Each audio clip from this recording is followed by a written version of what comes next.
This segment brought to you by Kansas Farm Bureau, the voice of agriculture.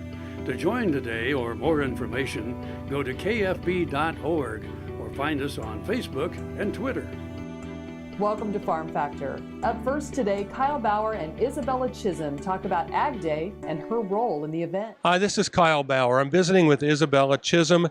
We're going to be talking Ag Day, but first I want to talk about how Isabella has come to be the chairman of Ag Day, because it's quite a journey, and it kind of brings out how Ag Day is really done by agricultural organizations. So Isabella, how is it you came to be the chairman?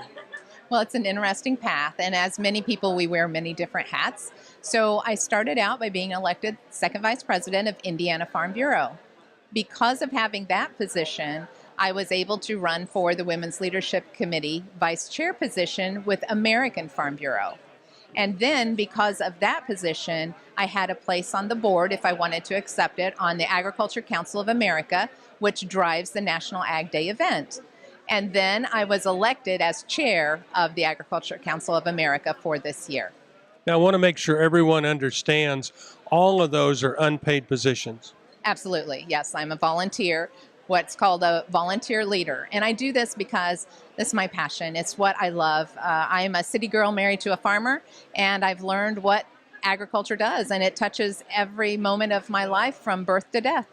But all of those organizations that you mentioned have hundreds of volunteers like yourself that are doing that type of work. Absolutely. Doing all kinds of work. Ag Day, for example, is something that's held throughout the country in various communities, locations, schools, and I think it's the celebration there in March that they're all looking forward to. Now, the Ag Day that you're chairman of, does that mainly involve activities in Washington, D.C.? Yes, the National Ag Day event is in Washington, D.C., March 19th, 2019, and we have a series of activities, but what we're really hoping to do by having that celebration is that we're celebrating what has been done throughout the entire year, throughout all of the communities in the states. So what does it involve in Washington, D.C. then? Well, a series of receptions, because you can't be in D.C. without having a reception. But the main points that we have is we have students there that they're learning how to talk to their legislators, and then they actually go to the Hill. We also have the presidential proclamation. Last year it was presented by Vice President Pence and Secretary of Ag Sonny Perdue, and we're hoping to duplicate that, or whatever we come up with that's better than that, perhaps.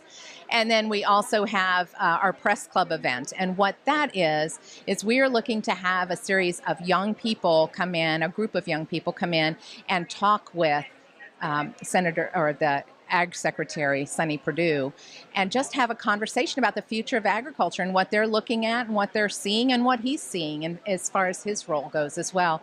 And then a series of 2 to 3 TED Talks after that with high-profile ag-specific, what's happening now type.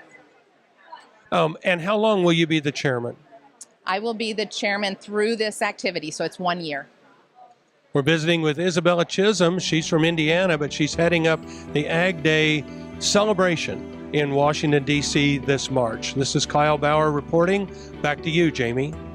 Thanks, Kyle. Stay tuned. This week's Kansas soybean update is coming up next here on Farm Factor. Kim Mannering with Hardy Insurance. Today we will talk about employee safety and work comp coverage. On your farm, do you ask your friends to come help? Are they considered employees or neighbors helping neighbors? Did you know that you can be held responsible just as if it's a work comp accident? Give me a call. We can discuss. 316-945-6733.